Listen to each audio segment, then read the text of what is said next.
Hello, welcome to Shut In Things, the Differently Normal podcast. Here we explore the weird, the wild, and the wonderful. Today, my guest is Ein. Anything you'd like to plug up top?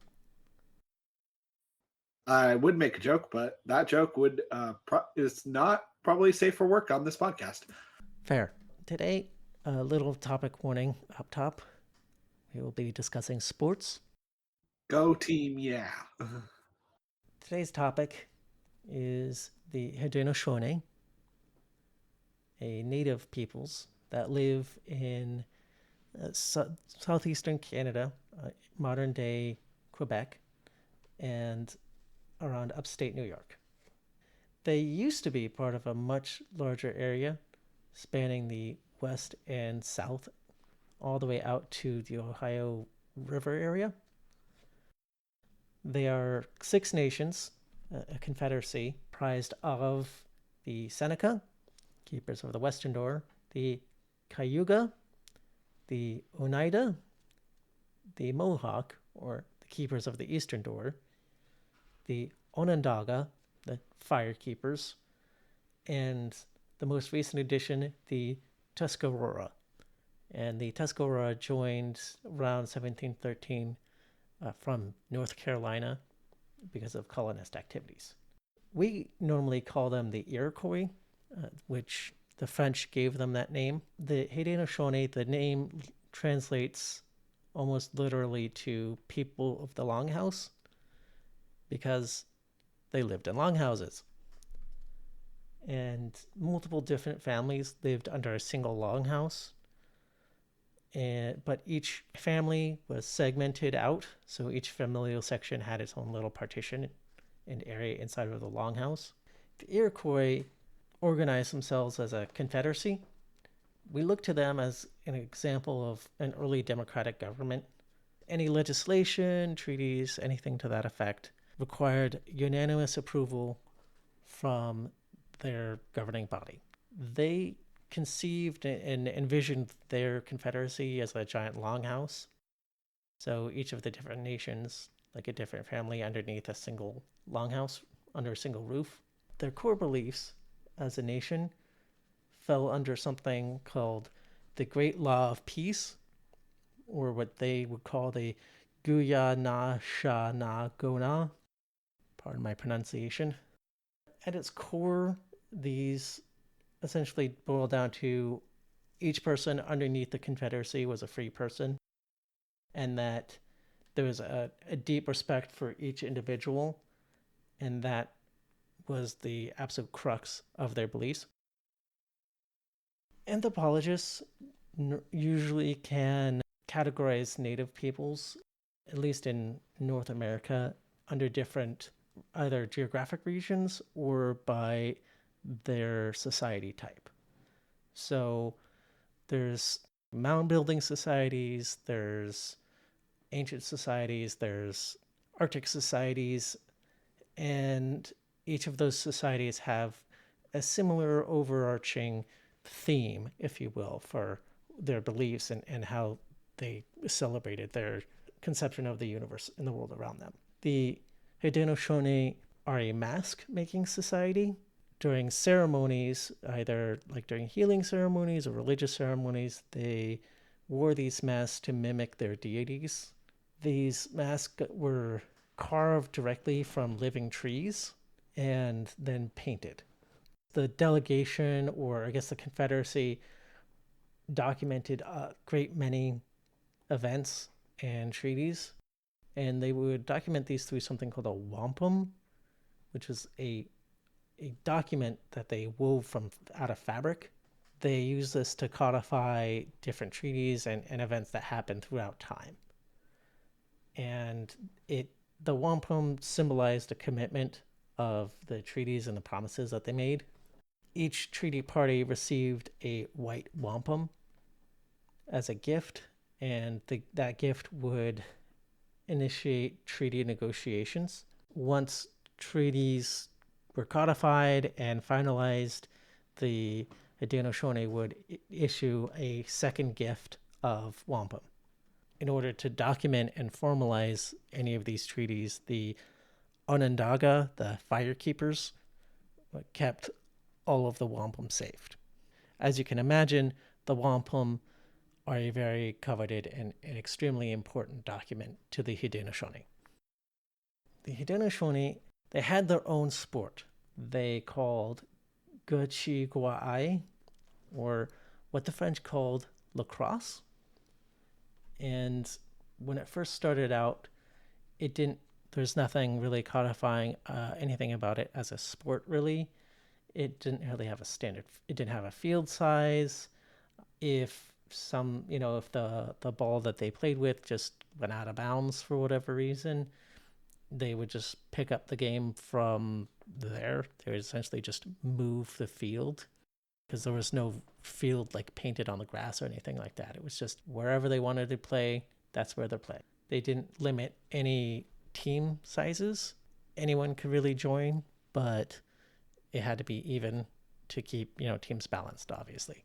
Some of these games could go on for days until they decided one or whatever issue was resolved. Lacrosse was played with a stick called a crosse. That's Crosse. Again, a name given by the French. These, in modern times, they were made with plastic, but they're not quite the same. Conventionally, they're made with wood, and the wood is much more sturdy, less pliable than plastic. Making these wood sticks, it's a very laborious process, as one could imagine. And they can only start making the sticks in a certain time period because they have to make sure that the bark and the trees can handle getting the wood extracted and that it's actually something that they can accomplish. So they start harvesting in wintertime, and they harvest the smooth bark hickory from trees. They soften the wood with steam, place the top of the wood into a vise, which then bends the head into a lacrosse stick. Drying and finalizing the lacrosse stick takes 8 to 10 months. The final detailing, that carving, occurs with a special tool called a draw knife.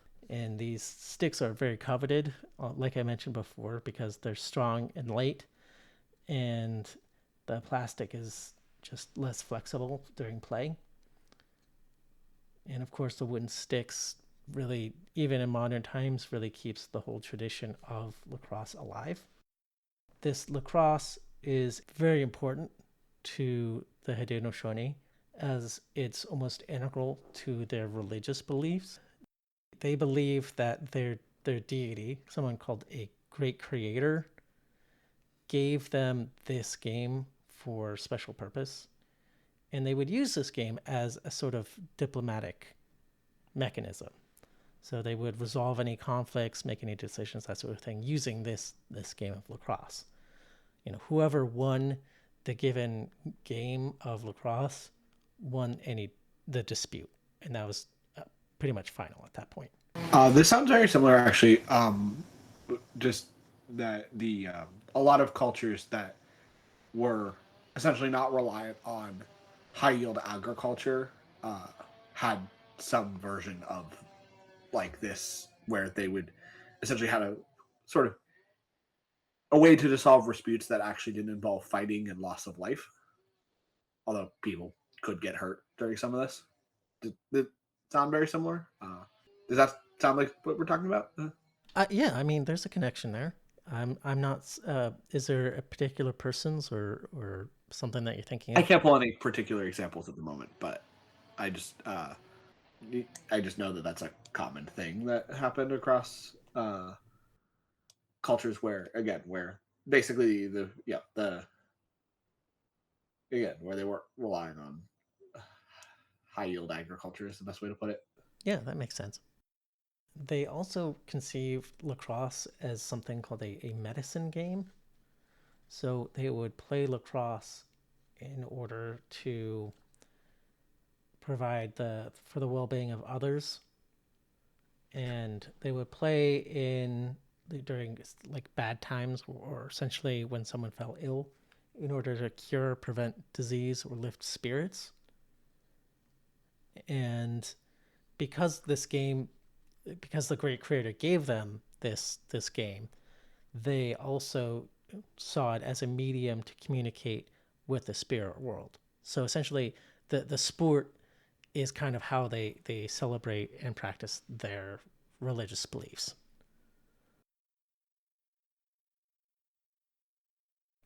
Now, unfortunately, this sport is a little sexist because it's only played by the men of the tribe.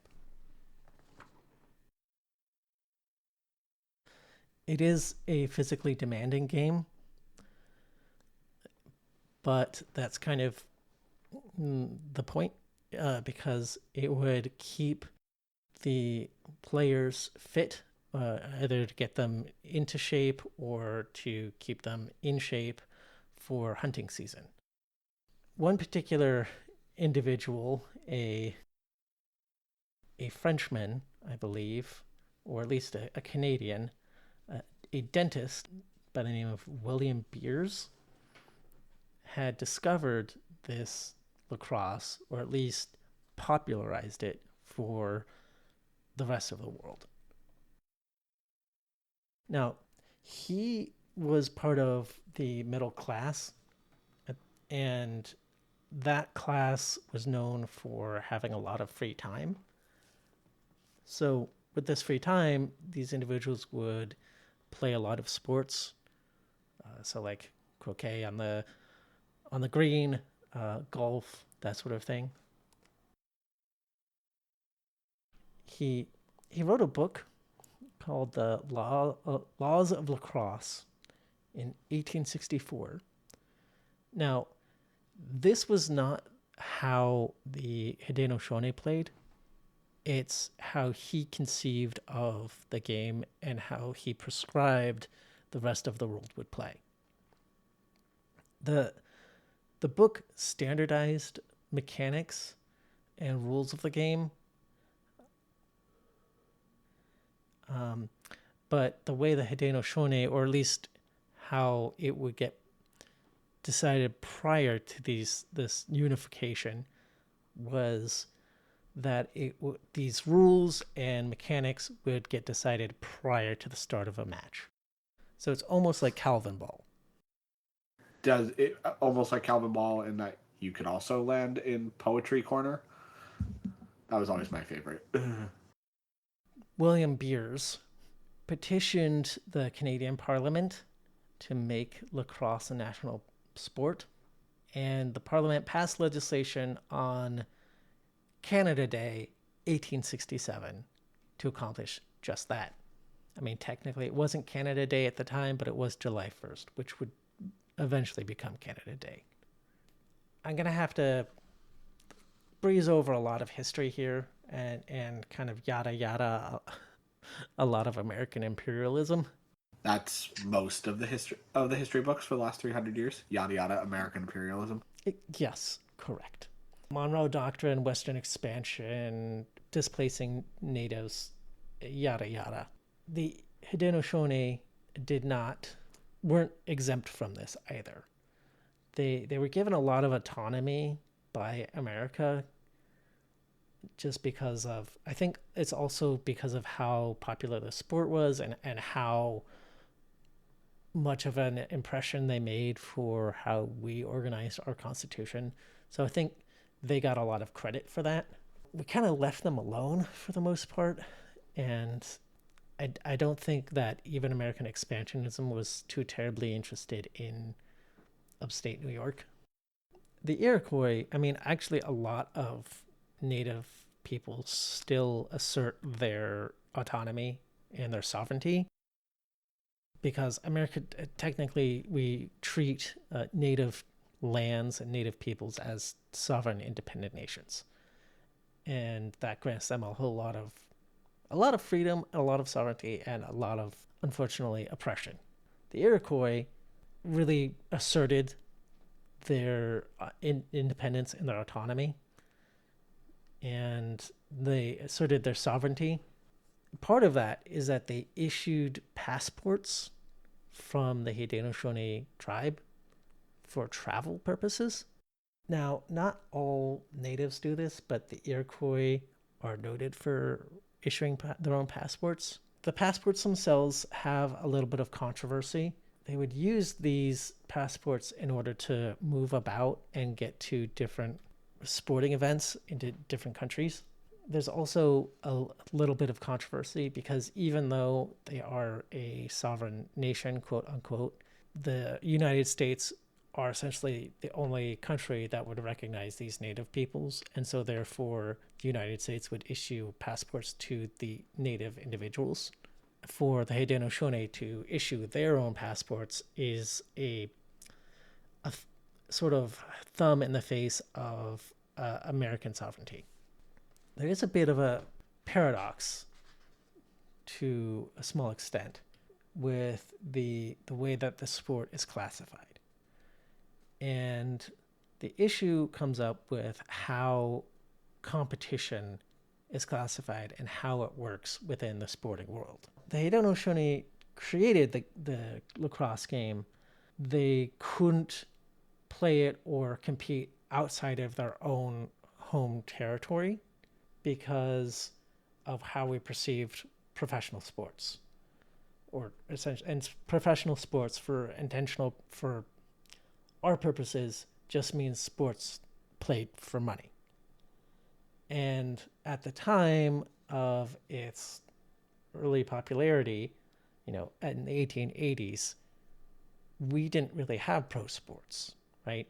So these teams would go around to different regions, different countries, and they wouldn't really raise money. This was just a middle class thing that people would do for shits and giggles. And the issue comes up because the Haudenosaunee are a native tribe, so all of this, they were insulated from a lot of this American imperialism, but they weren't totally immune. So they still, of course, as a native peoples, they were very they were very poor, essentially, by any standards of American. So these white middle class people could play as a hobby and really go wherever they wanted. It's like if they're already going on vacation, they may as well play lacrosse, right? Gotta use up all this vacation time. These native peoples, again, even they were very repressed. I wouldn't say repressed, but they were definitely oppressed by America, right? They didn't really have any kind of free time. They didn't have they didn't have a whole lot of money, and many of these individual players didn't really have any kind of employment. So they didn't have any kind of reliable income. They just were underemployed at the time. Now, in order to abate any of this, they would charge admission. Their teams would charge admission to offset any kind of expenses incurred from travel or just operating a game at a stadium. So this practice classified them as a professional sporting event, which coincidentally and paradoxically meant that they couldn't compete against non-professional international teams. So a foreign nation made a popular sport, but they can't participate in their own sport. They could compete when they got admitted into the International Lacrosse Federation.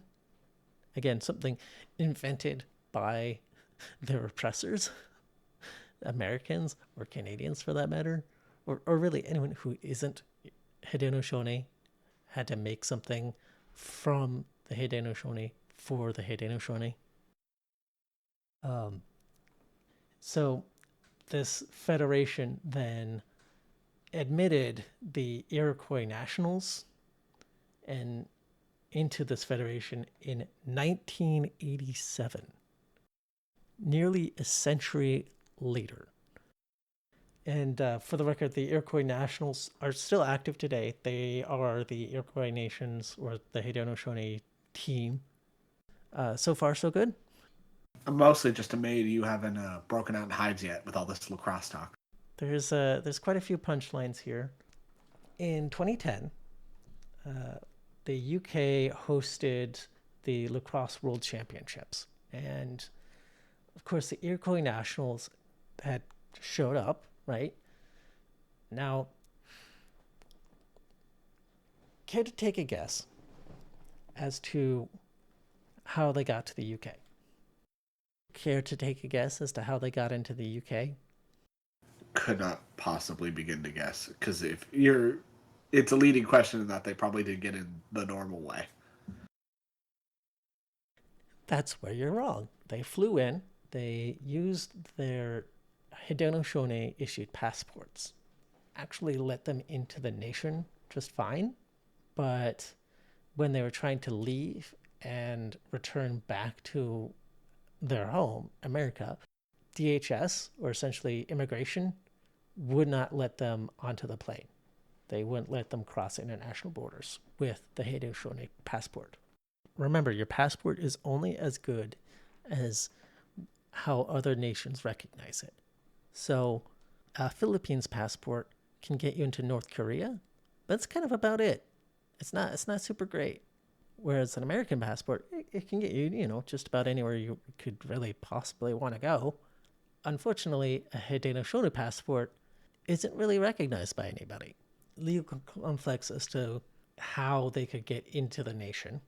I believe there was a lacrosse event in Ecuador or South America somewhere, and I believe they tried to enter the United States by boat, but they couldn't leave the country again because of that. But they were allowed to fly back into the nation on the passport. As far as the Lacrosse World Championship is concerned, the UK would not let them get on the plane.